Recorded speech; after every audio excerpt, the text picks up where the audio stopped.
ಸಮಸ್ತ ಕನ್ನಡ ಕುಲಕೋಟಿಗೆ ನಮ್ಮ Shivaleela cultural and charitable trust ವತಿಯಿಂದ ಎಲ್ಲರಿಗೂ ನನ್ನ ಹೃದಯಪೂರ್ವಕವಾದ ನಮಸ್ಕಾರಗಳು. ರಾಜ್ಯೋತ್ಸವದ ಶುಭಾಶಯಗಳು ಕೂಡ. ಜೈ ಭುವನೇಶ್ವರಿ. ನಮ್ಮ ಸಂಸ್ಥೆ ಪ್ರಾರಂಭವಾಗಿ 2013ರಲ್ಲಿ ನೃತ್ಯ ಶಾಲೆಯನ್ನು ನಾವು ಪ್ರಾರಂಭ ಮಾಡಿದ್ವಿ, ನೃತ್ಯ ಸಂಗೀತ. 2014ರಲ್ಲಿ Shivaleela cultural and charitable trust ಅಂತ ಒಂದು ಸಂಸ್ಥೆಯನ್ನು ಪ್ರಾರಂಭ ಮಾಡಿದ್ವಿ. ಇವತ್ತಿನವರೆಗೂ ನಮ್ಮಲ್ಲಿ ಕಲಾವಿದರು ಒಂದು 100 ಕಲಾವಿದರಿದ್ದಾರೆ ನಮ್ಮ ಸಂಸ್ಥೆಯಲ್ಲಿ. ಮಕ್ಕಳು ಕೂಡ ಒಂದು 60-70 ಜನ ಮಕ್ಕಳು ವಿದ್ಯಾಭ್ಯಾಸವನ್ನು ಮಾಡ್ತಾ ಇದ್ದಾರೆ. ಬಡ ಮಕ್ಕಳಿಗೆ ಉಚಿತವಾಗಿ ನೃತ್ಯ ಸಂಗೀತವನ್ನು ತರಬೇತಿ ಕೊಡ್ತಾ ಇದ್ದೀವಿ. ಅನೇಕ ಯೋಜನೆಗಳನ್ನು ಕೂಡ ನಾವೆಲ್ಲ ಹಾಕ್ಕೊಂಡಿದ್ದೀವಿ. ನೃತ್ಯ ರೂಪಕಗಳನ್ನು ನಾವು ಕೊಟ್ಟಿದ್ದೀವಿ.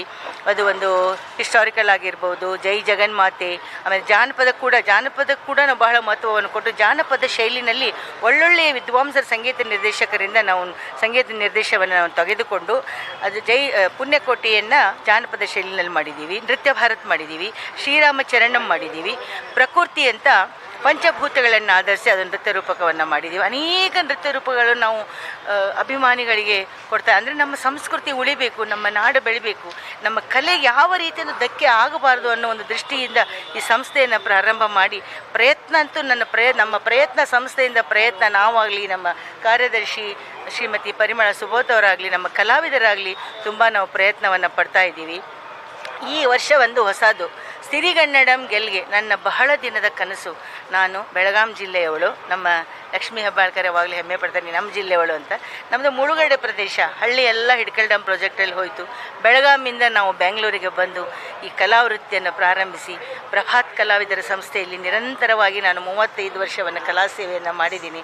ಅವರ ಕುಟುಂಬದಲ್ಲಿ ಗೋಪಿನಾಥ ದಾಸರ ಒಂದು ದತ್ತು ಮಗಳಾಗಿ ನಾನು ಅವರ ಸಂಸ್ಥೆಗೂ ಕೂಡ ನಾನು ಸೇವೆಯನ್ನು ಮಾಡಿದ್ದೀನಿ. ಅವರೂ ನನಗೆ ಪ್ರೋತ್ಸಾಹ ಕೊಟ್ಟಿದ್ದಾರೆ. ಈಗ ನಮ್ಮದೇ ಆದ ಒಂದು ಸಂಸ್ಥೆ, ಒಂದು 10 ವರ್ಷದಿಂದ ನಮ್ಮ ಸಂಸ್ಥೆ ಒಂದು ಪ್ರಾರಂಭ ಮಾಡಿದ್ದೀವಿ, ಶಿವಲೀಲಾ ಕಲ್ಚರಲ್ ಮತ್ತು ಚಾರಿಟೇಬಲ್ ಟ್ರಸ್ಟ್ ಅಂತ. ಸಿರಿಗನ್ನಡಂ ಗೆಲ್ಗೆ ಇದು ನಾನು ಚಿಕ್ಕ ವಯಸ್ಸಿನಲ್ಲೂ ನನಗೆ ಕನ್ನಡದ ಬಗ್ಗೆ ನಂಗೆ ತುಂಬ ಅಭಿಮಾನ, ನನಗೆ ಮಾಡಬೇಕು ಅಂತ 10 ವರ್ಷದಿಂದ ನಮ್ಮ ಪ್ರಯತ್ನ.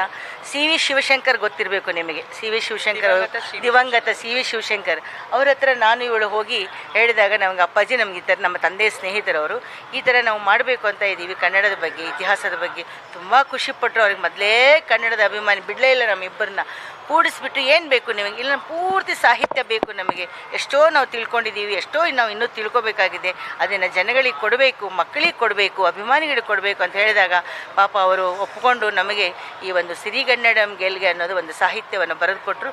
ಮಧ್ಯದಲ್ಲಿ ಸ್ವಲ್ಪ ನಮಗೆ ನಿಮ್ಗೆ ಗೊತ್ತಿರೋ ಹಾಗೆ ಕೋವಿಡ್ ಬಂತು, ಇದೆಲ್ಲ ಆಯಿತು. ಅವ್ರ ಪಾಪ ನಮ್ಮನ್ನೆಲ್ಲ ಅಗಲ್ಬಿಟ್ರು. ಆಮೇಲೆ ನಾವು ರುದ್ರಮೂರ್ತಿ ಶಾಸ್ತ್ರಿ ಅವ್ರನ್ನ ಕಾಂಟ್ಯಾಕ್ಟ್ ಮಾಡಿದ್ವಿ. ಈ ಥರ ಮಾಡಿದ್ದಾರೆ ಸರ್ ಅಂತ ಹೇಳಿದಾಗ ಅವರು ಅದನ್ನು ಮುಂದುವರಿಸಿ ನಮಗೆ ಇದನ್ನು ಮಯೂರವರ್ಮನಿಂದ ಹಿಡಿದು ಅಪ್ ಟು ಮೈಸೂರುವರೆಗೂ ಇತಿಹಾಸ, ಅದು ಪುಲಿಕೇಶಿ, ಅಗಿಂಬಡಿ ಪುಲಿಕೇಶಿ, ಹರ್ಷವರ್ಧನ, ಭರತ ಬಾಹುಬಲಿ, ಕದಂಬರ ಮಯೂರವರ್ಮ, ಕೃಷ್ಣದೇವರಾಯ, ನೃಪತುಂಗ, ಕಿತ್ತೂರು ಚೆನ್ನಮ್ಮ, ಕೆಂಪೇಗೌಡರು ಏನು ಕೊಟ್ಟರು, ನಮ್ಮ ಬೆಂಗಳೂರಿಗೆ ಏನು ಕೊಟ್ಟರು ಕೊಡುಗೆಯನ್ನು, ಮೈಸೂರು ನಾಲ್ವಡಿ ಕೃಷ್ಣರಾಜ ಅವರು ಏನು ಕೊಟ್ಟಿದ್ದಾರೆ, ನಮ್ಮ ಕೃಷ್ಣರಾಜ ಸಾಗರ ಆಗಿರ್ಬೋದು, ಯಾವ ಥರ ಅವರು ಕಷ್ಟಪಟ್ಟು ನಾವು ಅನ್ಕೋತೀವಿ ಮಹಾರಾಜರು ಸುಖವಾಗಿದ್ದಾರೆ ಅಂತ. ಖಂಡಿತವಾಗಿ ಮಹಾರಾಣಿಯವರು ಎಲ್ಲ ಪ್ರಜೆಗಳನ್ನ ಮಕ್ಕಳಂತ ನೋಡಿಕೊಂಡು ತಮ್ಮ ಒಡವೆಗಳನ್ನೆಲ್ಲ ಕೊಟ್ಟು ನಿಜವಾಗ್ಲೂ ನಮಗೆ ನಮ್ಮ ಎಲ್ಲರಿಗೂ ನಮಗೆ ಬಹಳ ಉಪಕಾರ ಮಾಡಿದ್ದಾರೆ. ಅಂಥವರೇ ನಮಗೆ ಒಂದು ದಾರಿ ಅಂಥವರೇ ಆ ಥರ ಮಾಡಬೇಕಾದ್ರೆ ನಾವೂ ಕೂಡ ಆ ಥರ ಅವರ ಒಂದು ಮಾರ್ಗದರ್ಶನ ಅವ್ರಿಗೆ ನಮಗೆ ಹೋಲಿಕೆ ಸರಿಯಲ್ಲ. ಆದರೂ ಕೂಡ ಅವರ ಒಂದು ಆಶೀರ್ವಾದದಿಂದ ನಾವು ಇದೊಂದು ನೃತ್ಯ ರೂಪಕವನ್ನು ನಾವು ಮಾಡಿದ್ದೀವಿ. ಇದು ಪೂರ್ತಿ ಸಂಗೀತ ನಿರ್ದೇಶನ ಬಂದು ನಮ್ಮ ಅರುಣ್ ಅಂತ, ಅವರು ರಮೇಶ್ ಬಾಬು ಅವರ ಮಗ. ಆಮೇಲೆ ಹಿನ್ನೆಲೆ ಗಾಯನ ಬಂದು ಹೇಮಂತ್ ಹೇಳಿದ್ದಾರೆ. ಸರಿಗಮಪದ್ದು ನಮ್ಮ ಲಕ್ಷ್ಮೀ ನಾಗರಾಜ್ ಹೇಳಿದ್ದಾರೆ. ವಾದ್ಯಗೋಷ್ಠಿ ಎಲ್ಲ ನಮ್ಮ ಎಸ್ ಪಿ ಬಾಲಸುಬ್ರಹ್ಮಣ್ಯಂ ಅವರೆಲ್ಲ ಶಿಷ್ಯರೆಲ್ಲ ಅವ್ರ ಸಂಗೀತ ಎಲ್ಲ ಎಲ್ಲರೂ ನಂಗೆ ಸಹಕಾರ ಕೊಟ್ಟಿದ್ದಾರೆ. ಆಮೇಲೆ ನಾಗೇಂದ್ರ ಪ್ರಸಾದ್ 2 ಹಾಡುಗಳನ್ನ ಕೊಟ್ಟಿದ್ದಾರೆ, ನೃತ್ಯಕ್ಕೆ ಹಾಡು ಕೊಟ್ಟಿದ್ದಾರೆ. ಎಲ್ಲರೂ ಸಹಕಾರ ಕೊಟ್ಟಿದ್ದಾರೆ, ಕಲಾವಿದರು ಸಹಕಾರ ಕೊಟ್ಟಿದ್ದಾರೆ. ಇವ ಸಹಕಾರ ಕೊಡೋದು ನನಗೆ ಪತ್ರಿಕಾ ಮಾಧ್ಯಮ, ನೀವು ನಿಂತ್ಕೊಂಡ್ಬಿಟ್ರೆ ಖಂಡಿತ ಈ ಸಂಸ್ಥೆ ನಮಗೆ ಖಂಡಿತ ನಿಂತ್ಕೊಳ್ಳುತ್ತೆ, ಕಲಾವಿದರಿಗೆ ಸಹಾಯ ಆಗುತ್ತೆ. ಈ ನಾವು ಮಾಡಿರೋ ಒಂದು ನೃತ್ಯ ಎಲ್ಲ ಕಡೆಗೂ ಹೋಗಬೇಕು ಅನ್ನೋ ಮೊನ್ನೆ ನಮಗೆ ಗೋರು ಚನ್ನಬಸಪ್ಪ ಅಪ್ಪಾಜಿ ಅವರು 15 ದಿವಸದ ಹಿಂದೆ ನಾವು ಇದನ್ನು ಇನಾಗ್ರೇಷನ್ ಮಾಡಿದ್ವಿ. 3 hours ಕೂತಿದ್ದಾರೆ. ಇದು ಇಡೀ ನಮ್ಮ ಕರ್ನಾಟಕದ ಎಲ್ಲ ರಾಜ್ಯಗಳಿಗೂ ಹೋಗಬೇಕು. ಹಳ್ಳಿ ಮಕ್ಕಳು ಹಿಡ್ಕೊಂಡು ಎಲ್ಲರೂ ನೋಡಬೇಕು. ಇದಕ್ಕೆ ವ್ಯವಸ್ಥೆ ಮಾಡಬೇಕು. ವ್ಯವಸ್ಥೆ ಮಾಡಬೇಕಾದ್ರೆ ನಮಗೆ ಸರ್ಕಾರ ಮಾಡಬೇಕು. ಅಂದರೆ ಸಹಾಯ ಅಂದರೆ ನಾವು ಅದು ಕೊಡಿ ಇದು ಕೊಡಿ, ನಮಗೆ ವೇದಿಕೆಯನ್ನು ಕಲ್ಪಿಸಿ ಕೊಡಿ.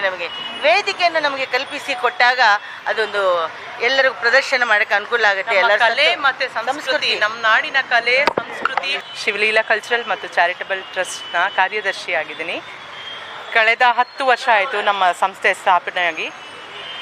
ಹಲವಾರು ಮೇಡಮ್ ಹೇಳ್ದಂಗೆ ಹಲವಾರು ನೃತ್ಯ ರೂಪಕಗಳನ್ನ ನಾವು ಪ್ರದರ್ಶನ ಮಾಡಿಕೊಂಡು ದೇಶ ವಿದೇಶಗಳಲ್ಲೂ ಕೂಡ ನಾವು ಅದನ್ನು ಪ್ರದರ್ಶನ ಮಾಡಿದ್ದೀವಿ. ನಮ್ಮ ಮೋಟಿವ್ ಇಷ್ಟೇ, ನಮ್ಮ ಕಲೆ ಮತ್ತು ನಮ್ಮ ಸಂಸ್ಕೃತಿ ಬೆಳಿಬೇಕು. ಯಾಕಂದರೆ ಎಲ್ಲರಿಗೂ ಗೊತ್ತು ಇವಾಗ, ಅಂದರೆ ನಾವೇನೋ ನಾವು ದೊಡ್ಡದಾಗಿ ಮಾಡ್ತಿದ್ದೀವಿ ಅಂತಲ್ಲ, ಬಟ್ ಇದರಿಂದ ಸಾಕಷ್ಟು ಕಲಿಯೋದಿದೆ.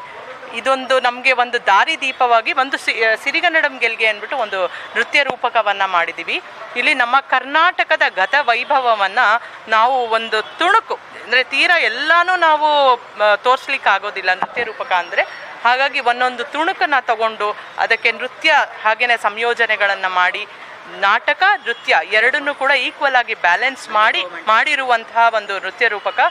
ನಾವು ಕೇಳ್ಕೊಳ್ಳೋದಿಷ್ಟೇ, ಪ್ರತಿಯೊಬ್ಬರು ನಿಮ್ಮ ಕಾರ್ಯ ಇದು ಎಲ್ಲರಿಗೂ ಇರುತ್ತೆ, ಎಲ್ಲರೂ ಬ್ಯುಸಿ ಇರ್ತಾರೆ, ಬಟ್ ಸ್ವಲ್ಪ ಟೈಮ್ ಮಾಡಿಕೊಂಡು ಯಾವಾಗಾದರೂ ನಾವು ಈ ಥರ ಪ್ರದರ್ಶನಗಳನ್ನ ಮಾಡ್ತಾ ಇದ್ದಾಗ ಈ ಕಾರ್ಯಕ್ರಮವನ್ನು ತಮ್ಮ ಮಕ್ಕಳು ಜೊತೆ ಬಂದು ಈ ಕಾರ್ಯಕ್ರಮವನ್ನು ನೋಡಬೇಕು, ಯಶಸ್ವಿಗೊಳಿಸ್ಬೇಕು. ಹಾಗೆಯೇ ಸಾಕಷ್ಟು ನಮ್ಮ ನಾಡಿನ ಬಗ್ಗೆ ತಿಳ್ಕೋಬೇಕು ಅಂತ ಹೇಳಿ ನಾನು ಕೇಳ್ಕೊತೀನಿ.